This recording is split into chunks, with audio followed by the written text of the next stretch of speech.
Hello, and welcome to Worst Quality Crab, a podcast of Asian American stories and recipes from best quality hearts. I'm your host, Freesia Lee. Joining me, as always, is Sam. Hello. Joining us as our special guest this episode is Alyssa Saquilayan. She is a second-generation Filipino-American nurse coach for women of color who want to heal their relationship to food and to body image. Alyssa was a client of mine. She is local to San Francisco. We love that about her. I think she's got some really interesting perspectives on food and culture, and we are so excited to have you here, Alyssa. Yay! I'm excited to be here. Your dish, I already know what it is, but your dish is like kind of a non-recipe, I'll say. And you can talk about it. But when I saw it, there was something about it that I was like, oh, yes, this resonates so deeply. It's so perfect. I told Sam and he was like, yeah, absolutely. This feels very at home. I think in probably many, many, many Asian households, whether first, second, fifth generation, whatever. So I'm really excited to talk about it because I think what we're going to find is like, it has a lot of meaning to a lot of people, but in very different ways. So that said, we'll cut the suspense. Tell us what you want to talk about today. Set the scene for like when you were eating this, who you were eating it with, what's important about it to you. First off, when I was completing your intake form about the podcast, one of your questions was like, what is your childhood recipe? And when I was thinking of that, being a Filipino American, I couldn't think of a recipe that I have tried making in, the Filipino culture. And when I think of a childhood food, what came up for me was Spam, eggs, and rice. And we used to actually abbreviate it S.E.R, S-E-R. That was like, our family would be like, hey, you want some S.E.R tonight? And it has a lot of meaning for us because it's really easy to make. It was our comfort food whenever my cousins and I would hang out. And then I'm really particular about my eggs, and I can go on and talk about that in a little bit. But yeah, I think the uniqueness of S.E.R, spam, egg, and rice in my family too is like it was always a late night snack. My family and my cousins and I would be playing board games or playing some kind of interactive game, and 10 o'clock in the evening, we're all of a sudden hungry and craving some kind of food, and that was the most accessible thing for us at that time. And I remember gathering in the kitchen, I'd be cooking the eggs. I'd be in charge of the eggs because everyone liked their eggs like crispy. And, my other cousin would be in charge of the Spam. And even with the Spam, it was interesting being able to experiment and play with the Spam. My mom started adding sugar to the Spam, and so it would kind of like caramelize in the pan, and it would get kind of crispy, and then when you bit into it, it was like a salty and sweet experience. And I think that it's so simple, but it has different flavors, the entire dish. You can have some sweet in there, some salty. Like, I think because it was a time for my cousins and I to bond and eat together, even though the TV was on while we're eating, it made it feel like it was a very special time for us to hang out. And I think, I mentioned my cousins a lot too, because they are actually immigrants from the Philippines as well. My cousins came when they were like 10, 11, 12 or something like that.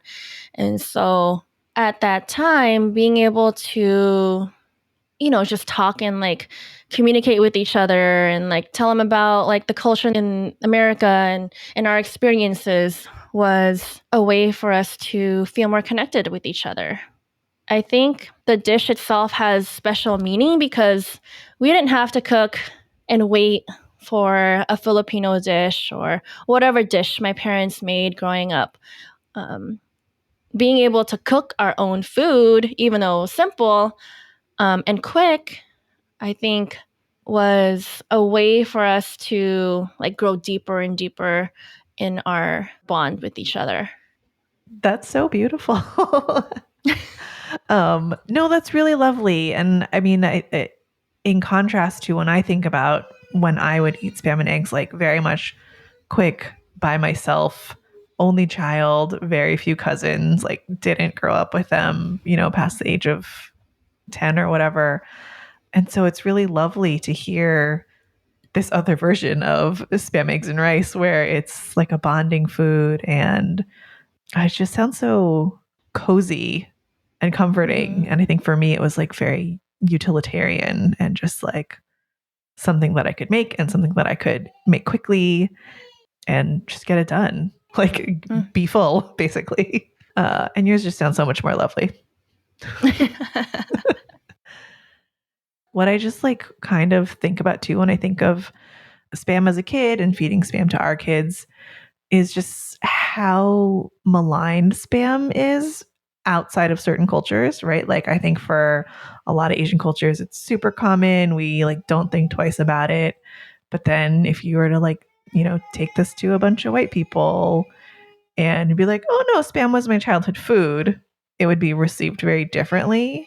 Mm-hmm. Yeah, and I think that perspective also influenced me too, looking at spam and demonizing spam because it's high in sodium. Like, what the hell is in there? Like this mysterious luncheon meat. Mm-hmm. Mm-hmm. Like a meat in a can. What's that? Right. I'll say, like, in preparation for this, I made it for lunch yesterday. Oh, but you also mentioned there's something special about it for you. That was a little bit different for me. What did you always eat it with? Oh, we always ate it with banana ketchup. So talk about banana ketchup because these two Chinese people, I won't speak for all Chinese people, we don't know about banana ketchup. Yeah, it's a Filipino ketchup. I feel like I should have done some research on like where it originated and stuff, but I believe it originated in the Philippines, and it became mainstream here in America. But it's a sweet, tangy. It's interesting because it's not really a ketchup consistency. It's a little bit more. I don't know. This might sound kind of gross, but jello-y, like a little bit like. Yeah, I don't know, it's a different consistency and there's different brands. Like my cousins and I have, debates about this. Oh, the UFC brand is better than the Jufran brand. I personally like the Jufran brand better. Is there like a quintessential thing that it goes with for Filipino people? Like, but is there like a one thing that it is supposed to complement? That's a good question. I don't actually know that. My whole life, I've only been eating it with the spam, egg, and rice. Sometimes when I have just egg and rice, I have to have banana ketchup. It's weird without it. And I think sometimes hot dogs. My mom used to use banana ketchup in her spaghetti. So like the Filipino style spaghetti is similar other than they add sugar. There's a high content of sugar in the banana ketchup and my mom would use that. Yeah, it's interesting. I don't actually know what it complements. I've always just ate it with those items. So in preparation for this episode, I specifically wanted to get some banana ketchup. So we asked our listeners, like, what's, your recommended like Filipino market? We got some recommendations for Manila Market out near you. Shout out to our listeners for that one. Thank you. We got banana ketchup. Also super fun there. It's been a while since we've been to like a new to us Asian market. And so I had banana ketchup on my spam, eggs, and rice yesterday. It is a little bit more jello-y or just like congealy, but it has such like a nice mild flavor. It was really, really pleasant. It wasn't as like sharp as regular like Heinz ketchup or whatever. And it was, I don't know, it was just like such a nice little change up that like made it like a whole new dish for me. So thank you for that already. Yeah, I love that you guys went over and picked it up and tried it out yourself. That is awesome. I guess like first instinct, like when you first tried it, like what's something you would eat that with? Oh, great question. Okay. I love banana ketchup. I thought it was great. I thought it was like sweeter and just more mellow than a regular ketchup. And I really appreciated that. And I think I would put it on a burger. Oh. Just to try and see. But I think the sweetness of it would be really nice, especially kind of contrasted with like other burger stuff, because ketchup is sometimes like tang on another pickle tang on a mustard tang and like a lot of tanginess. That banana ketchup doesn't really have the same type of sharpness. Mm-hmm. When I saw the consistency, it reminded me of jam. And I immediately just wanted to, like, I like eating jam on crackers sometimes, just as a quick snack. So I immediately wanted to try that, or just try it on like toast with butter. Mm. Oh yeah, I also could see it like if we treated it like jam, then there's like a soft cheese, like a goat cheese and crackers situation. Mm-hmm. Yeah, if you want to get fancy with it. I mean, my $4.99 goat cheese, so fancy. Yeah, it's interesting to hear someone else's perspective who has never tried it. You know, I only know it with a certain type of food, and so hearing what you would eat it with is, yeah, that's really interesting to me. I'm curious, like in your family, was there, I think I remember you saying there was like some resemblance in Spam, egg, and rice. Like, is there something like that in your family or your culture, or was it Spam, egg, and rice as well, but you used it or ate it in a different way? Yeah, I mean, I think for me, like I've definitely eaten it. It's definitely been like a Hawaiian breakfast, like when we're in Hawaii or whatever. But for sure in college, it was a quick thing. But again, like not eating it with a bunch of cousins or other people, it was very much just like, I'm hungry and this is available and it's fast. So here we go. And then, like, just get the eating job done. Sam, what about you? My mom used to make it as like one of her dishes for dinner to eat with rice. She would, I remember her like frying up onions and Spam and then like pouring an egg over that and like kind of having like egg foo young, like patties of egg. And we would eat that over rice. Oh, interesting. Oh, sometimes we would put peas in it too. So it'd be kind of like a different version of fried rice for us. Oh, your mom's doing like a ahead of her time deconstructed fried rice.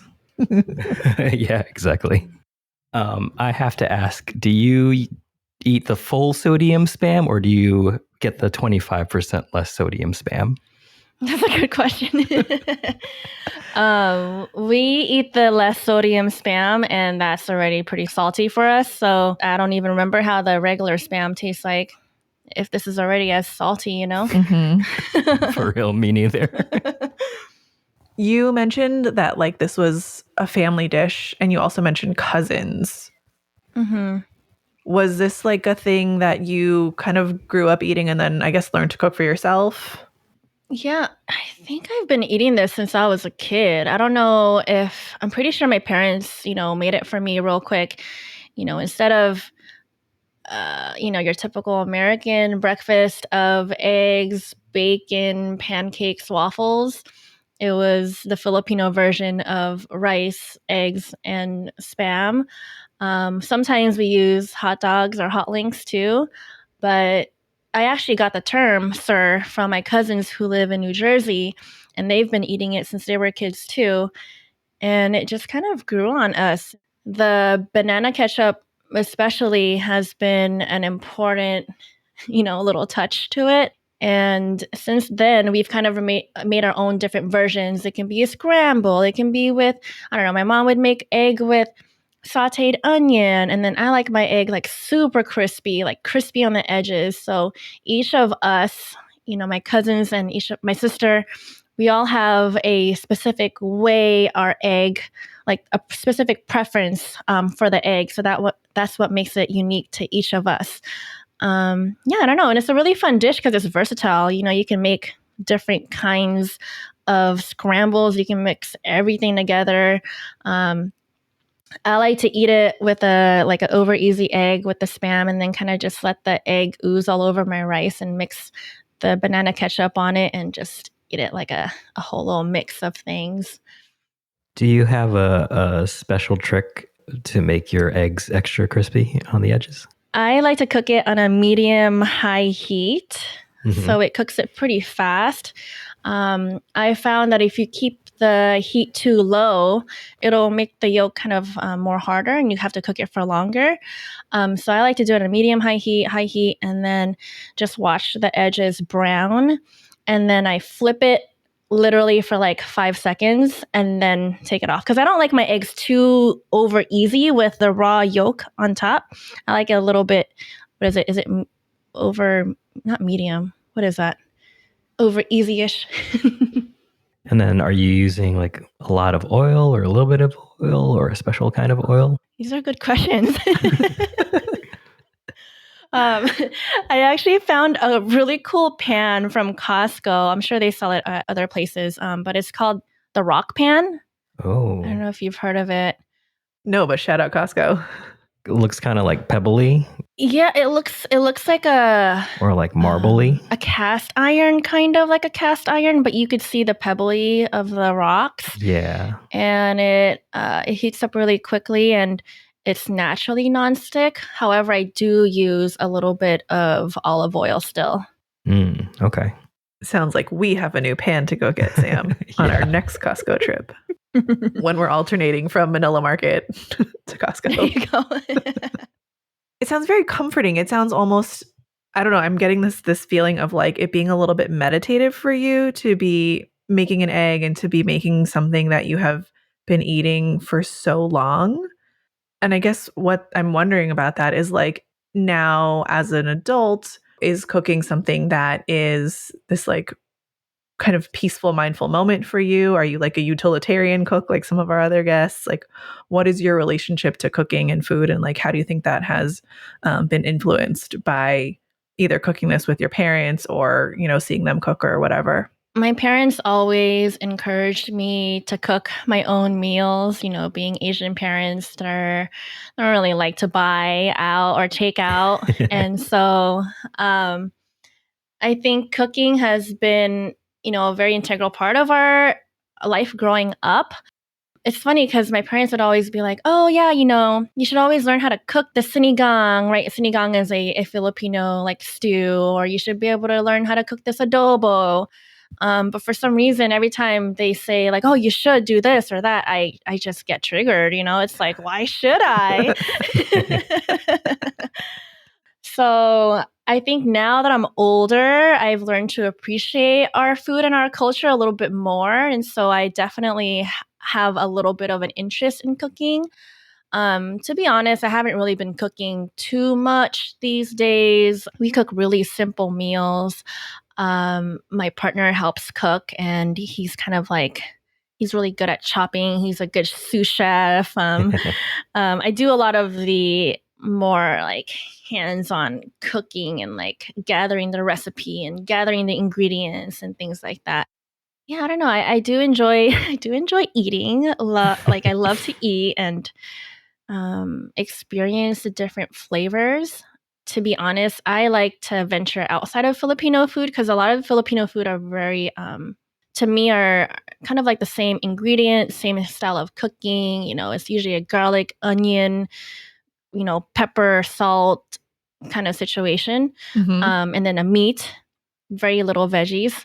So I like to venture out and experience and try different kinds of food and cook different kinds of food. Were you into Filipino food when you were growing up? Oh, yeah. Yeah. Lots of Filipino food. It's all my parents cooked growing up. A lot of the same types of food. My parents are Filipino and like Tagalog. So there's a certain kind of food profile and flavor profile for our Filipino culture. When do you feel like you started branching out and moving away from those flavors and that like sort of recipe profile? You know, because when we're kids, like we kind of don't have choices in what we're eating that much. It's especially like, you know, Sam, his sister has shared, it was either like eat what was there or not eat, or like maybe you get a fried egg on rice. And so, you know, I'm just curious, like when I hear people talk about things that either they really liked or didn't like as kids, or just like what it's like to be an adult and start to discover maybe that the things that you ate growing up weren't necessarily your favorite, or like it wasn't that you were a picky eater, you just like didn't have the choices that you would have wanted because you have a different sort of palate or whatever the case. Yeah, I think the earliest memory of venturing out and trying different foods is probably high school. And I know you and I, Freesia, can relate in terms of high school because we went to the same high school. And so we had off-campus lunch, right? And so I don't know, being able to go off campus, walk over to the nearby, Lake Shore and grab some Hawaiian barbecue or something from Safeway, or, being able to like have the autonomy to even just purchase my own food. I would say high school is probably the first time I got to do that. Yeah. Wow. Okay. See, this is the difference in age because there was no Hawaiian barbecue when I went to high school there. But my version of that was walking to the mall and getting sorable, getting like Korean beef bowls for the first time. And that was like the big splurge. And probably also the first time I had Korean food. Sorry, Korean friends. Sorry. But that was it. It was good. But wow, Hawaiian barbecue would have changed a lot of things for me in high school, I think, in terms of enjoyment. Sorable was a good one too. I love sorable. It's kind of, there's still in the exact same place a different Korean restaurant. And like, we've gone there. Like, shout out Stonestown. It's the best now. It's super Asian. But anyway, you mentioned something really interesting that I'd never really thought about like when you are able to start buying your own lunches and how that can kind of like not only change what you're eating, but change the relationship to like how you want to feed yourself, how food is like a social part of, hanging out in high school and things like that. And like how kind of pivotal that can be. Yeah. What was that like for you, I guess? Yeah, totally. I think just being able to purchase food, I don't know, I think that made food taste better too. Just like that freedom of being able to buy my own food. And sometimes, they would sell super like generic burritos, like frozen burritos from the beanery, or like we would have like some kind of spirit day and they would sell like chow mein for a fundraiser or something like that. And being able to buy even just, cheap chow mein, super greasy, and spend a few dollars on that. I don't know, just being able to have that freedom and the autonomy and independence to do that. I don't know, it just made me feel like I was using my money for good use. I was using my money for like self-care and for myself. Did you know then that buying food was a form of self-care? Back then, I don't think I considered it self-care. I think it was more so I have money, so why not spend it on something at school? I didn't have any restrictions around money or an intention to save or anything like that. So I think the fact that my parents were giving me allowance and it was fun to have money and spend it on something I actually liked and enjoyed. Yeah, I don't think I saw that as self-care. I think now as an adult, in hindsight, looking back at it, it was a form of self-care especially because I have done a lot in regards to my own personal journey with eating and my relationship with food and, struggling with an eating disorder and things like that. It's really important for me now to honor whenever I'm hungry or honor whenever I'm craving something and eat that thing because I enjoyed it and not because, I'm restricting myself to achieve some kind of like appearance or body physique. Granted that the food back then was probably not as healthy. And I think having that idea of, oh, this food is not healthy or it's a carb back then in high school, I think it definitely affected my own self-image and body image. So short answer, now as an adult, I do think it is a form of self-care. Oh man, that's super interesting. This is just reminding me, like, I guess, of a lot of conversations that we've had over the course of, our handful of episodes and thinking about one of our guests and talking about, diet culture and quote unquote wellness culture, really kind of villainizing carbs and carbs being so maligned and also being such a big part of a lot of like cultural foods. And, so then like they suffer because like rice is a carb, but rice goes with everything. And, if that is part of your heritage, but you can't eat rice because some Western diet culture tells you it's bad, that can be really conflicting, and especially as a kid or as a teen.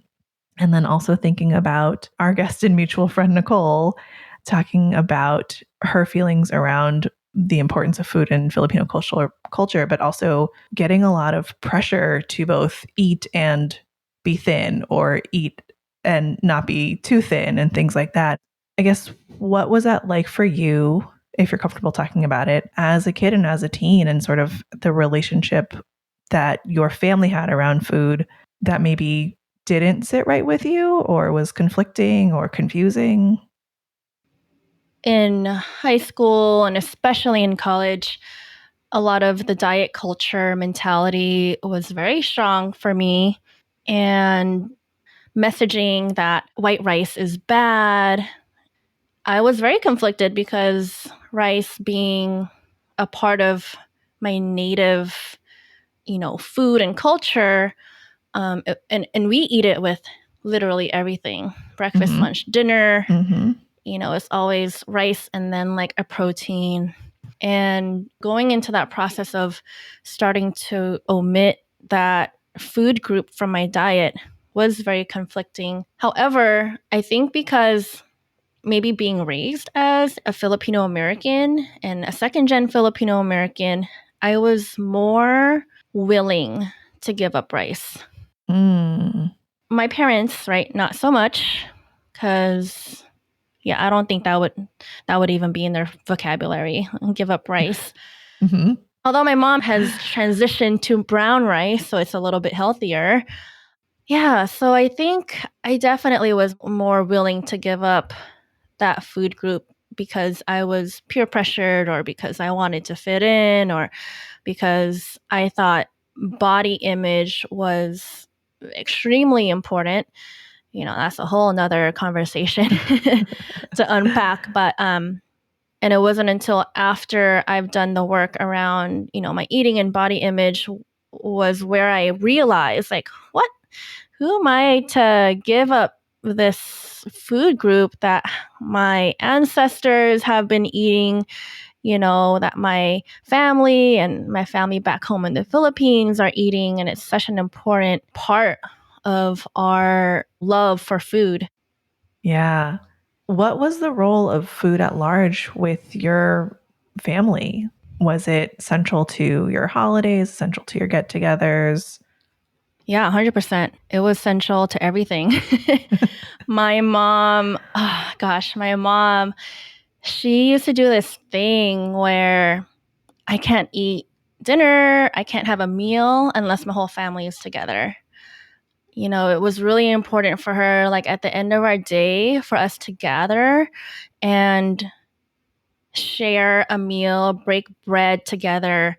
I think because that was something she grew up on, so she passed it on to us. And I believe in a previous episode with, our mutual friend Nicole, and she talked about how food is an integral part of our culture. I think that it's our love language, being able to unite and commune over food, whether it's during a celebration, a birthday party, a funeral, sad moments.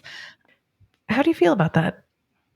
I absolutely love it. I did have a little love-hate relationship with it at first because, I used to blame my emotional eating on that. I used to blame my stress eating and comfort eating on that.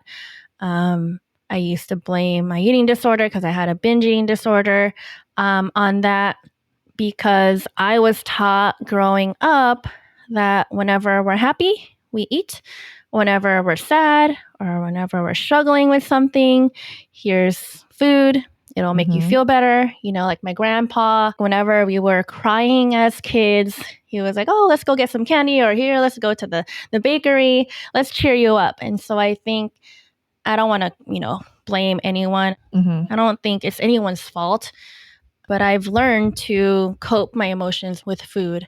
And I think that, being on the other side of that, I've learned that it's totally okay to eat emotionally. It's totally okay to eat when we're stressed out, right? Like I think that there's pleasure in that. I think that it's totally fine as long as we're conscious of it, as long as we're being intentional about it. And even if we aren't being intentional about it, or if it's something we didn't mean to do, trying not to beat ourselves up for that thing. Because I think that's part of the human experience.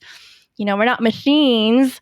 And part of eating is being able to eat whenever we are experiencing emotion, or whenever, or even if we're already full, right? Like, we get to do that, and that's totally okay. Yeah, I love that. I think a lot about emotional eating for myself. And then also, you know, sometimes when my kids are upset or they're having just a day or whatever, sometimes I will be like, oh, well, do you want a popsicle? Or like, you know, it's a really good day. Like, let's add on to that and like go to the corner store and you can pick something out. And I think I've had to stop myself from being like, oh, am I, you know, teaching them to like tie food to emotion, and it's just like going to be something that they're going to have to like unpack later. And one, I've come to realize that like there are any number of things that I'm doing to them that they're going to have to unpack in therapy at some point, and that's just role of mom, I think, or parenting and being a child. But I think that, you know, in a lot of ways, we have a lot of good memories attached to that too, right? Like it brings closeness, it brings like a fondness probably between you and your grandpa. And I think for myself, I think sometimes I'm like, oh, I'm making a bad choice, but I'm making it. I'm not just like being controlled by it. Like I'm consciously making the quote unquote bad choice. It's not really a bad choice, but like I should probably put these chips away, but I'm not going to, and I'm choosing that. And so like, I'm going to feel fine about it.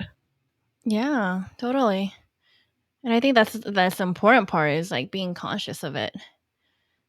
Do you remember the first time you made the Spam, eggs, and rice for yourself, and like what led up to that happening? I feel like the earliest memory is college, but I have a feeling I made it in high school as well. Usually I go to that food when, you know, I want comfort, it's nostalgic for me, when I'm with my family or my cousins, and when I want something cheap to eat. Or if I'm lazy to cook something, it's kind of like my go-to. So probably college is my earliest, my memory of it. Just because when I think of college, you know, like poor college days, and you know, whether it was me living on campus and going to the DC and I was getting sick of DC food, then cooking spam, egg, and rice is something that also made me feel like, I don't need to spend as much money on it. And also, being away in college, I went to San Jose State. It made me feel less homesick, you know, quick, easy comfort. Mm-hmm. Yeah. As you've gotten older and you are kind of branching out in your tastes and your palate has changed, do you find that you sort of come back to Filipino food for sort of comfort and familial connection? Or, you know, are you finding that in another way, and so that you can like kind of keep evolving your palate, since Filipino food is maybe like just not your natural preference? Yeah, I think because I don't cook a lot of Filipino food on my own or when I'm at home, I do miss it. And when I do want comfort, it's usually Filipino food, but I don't want to cook it. So it's like, I'll hit up my mom or I'll hit up like my dad, and they're always usually cooking something. So, you know, I could call them and be like, "Hey, can I come over and eat?" They usually like that because they get to hang out with my sister and I. Did both your parents cook growing up? Yeah, my mom and my dad, you know, they have their own styles, and my dad claims he cooks better than my mom. So, yeah, being able to experience both of their styles of cooking was interesting, and it was nice. Do they both still cook? Oh, yeah. My dad is like always cooking. So my mom gets a little mad because he doesn't like to eat leftovers. So he's like constantly cooking. Sounds familiar. Yeah. Which one of you is that? I will eat leftovers for a week. That's how I was raised. And Sam has like eaten leftovers like 3 times in his life. Mostly he's eaten leftovers since we've been together. Yeah. Awesome. Yeah. Is there any reason why you don't like cooking Filipino food? Is it like just too complicated for you, or other people just make it for you and that's more convenient? Yeah, I think it's more so the latter. And I think there's probably a little bit of a fear of getting it wrong. They seem like simple recipes, but I can't get myself to cook them. I would prefer to cook something else, like some other Asian dish with more, which is interesting because I think other Asian dishes are more complicated, but because they have different flavors, I'm more motivated and interested in cooking other types of food. And I think, yeah, I think it's more so like I don't want to get it wrong, and I'd rather taste the good stuff from my parents. This is like a running theme, I think, of people being a little bit afraid to cook their own culture's dish because they don't want to get it wrong and they don't want to mess it up. And like, we're not going to unpack that fully in this episode, but as this keeps coming up, like, I just want to dive into this, right? Because it's so interesting that, you know, there is a certain amount of like, you mentioned it before, right? Like, you should learn how to make this and you should learn how to make that. And it's a total turnoff to you. And I think in some ways, like, you know, I know you some, and I know part of you is a little bit of a rebel. And also, I think there, you know, like a lot of us, we also just, if we get it wrong, it feels bad. It feels like we're not a good, you know, whatever culture. And then there's like, not maybe shame, not necessarily shame, but like it just feels like, oh, I'm doing something wrong of my people. Like I'm doing wrong by my people. Yeah, exactly. I think there's definitely some of that. And then when you mentioned rebel, I think back to what I said earlier around my parents saying should, it just made me want to rebel and not. So I think there's some interesting dynamics going on there in terms of my mindset about cooking my own culture's food. I think probably if I looked at it a different way or looked at it in a way where I'm honoring, you know, my grandparents or the people who have been cooking it for a longer time, I think that might shift my perspective about it. Yeah, and I think I also was brought up in a family of like just urgency and like rushing and wanting to get things done quickly. So I think there's a little bit of like a lack of patience maybe there too. Hence the reason why I chose like quick, quick things to make, like the eggs and the rice and things. So I don't know. It's interesting. I definitely went through a phase of cooking my own food. And now these days, I don't really feel like cooking. And I don't know, maybe after this podcast, I'll feel more inspired to cook. Is your partner Filipino? He is. Okay. Does he like to cook Filipino food?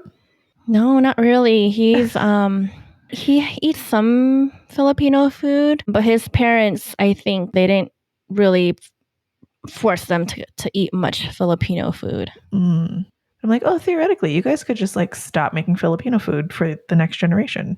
Yeah, I mean, we could, but I don't want to. Oh, okay. Yeah, I don't think I want to because I definitely want, those recipes. I don't have anything against Filipino food, and I want my children and my grandchildren to experience, the flavors and like the love around gathering around food too. So I'm not sure if I want to completely like cut it out. I just don't prefer to make it. That makes sense. Yes, that makes sense. That is totally fair. Does he like to cook other stuff? He doesn't really like to cook much at all. And this could probably be totally in line with why I don't really like to cook much. Actually, now thinking about it, I definitely used to cook more before we were together. Oh. Ooh, this is interesting. Yeah, I like to cook more before we were together. And I think because he doesn't like to cook as much, I've been kind of, influenced in that kind of way. Like, oh, well, he doesn't really like to cook, then I guess I won't cook either. Are you guys ordering out or you just spam eggs and rice every night? We order out, and when we feel inspired, we'll find a recipe together and cook together. And I think that makes it a little bit more fun for us, and it makes it more like we're a team when we do that. But there's a lot more taking out and like buying Costco frozen, section and cooking that. Oh, yes, yes. That's so interesting. I think this is the first time I've really consciously been so aware of like the influence of a partner on a person's cooking style or cooking habits. And like I know it happens in our relationship. Like, I said I made Sammy leftovers and he never used to. And I also got him to drink coffee. I've made him and like desserts. I'm a terrible influence. But yeah, I think, a lot of this show is in thinking about like what are the influences that we have from our family on our cooking habits and our eating habits. And more I'm starting to hear like how people are being influenced by their partners. And then what that means for how they may or may not eventually raise kids or when they like go to family gatherings and things like that. Wow, it's just, I don't know. Like maybe this is super obvious, but I think this is the first time that I've started to like really recognize the multiple inflection points on how we are influenced over the course of a lifetime by the people around us, and not just the sort of foundational kid stuff, but the most integral adult relationships too. It's a whole new show for that. No, I know, right? That makes sense. Like even with my partner, he doesn't like to eat a lot of raw fish, and I do. I love sashimi. Like give me omakase any day. So I've learned to grab that specific food with other people. And it's interesting how our cooking and how our food preferences and food we like to enjoy together do make an impact on the food choices we make, for sure. Yeah, that's a really interesting concept. Yeah. Alyssa, this has been super fun. I think we've talked about some really interesting things. I think I actually personally have a lot more to unpack for myself about some of the things that we've talked about. But we are so grateful to have you here. I'm actually really grateful that we were inspired to get banana ketchup and that I made Spam, eggs, and rice yesterday that I hadn't had for a long time. Thank you so much for being here. If people want to find you and find your work, where can they find you on the internet? So folks can find me on Instagram at Alyssa Coaching or on my website, alyssacoaching.com.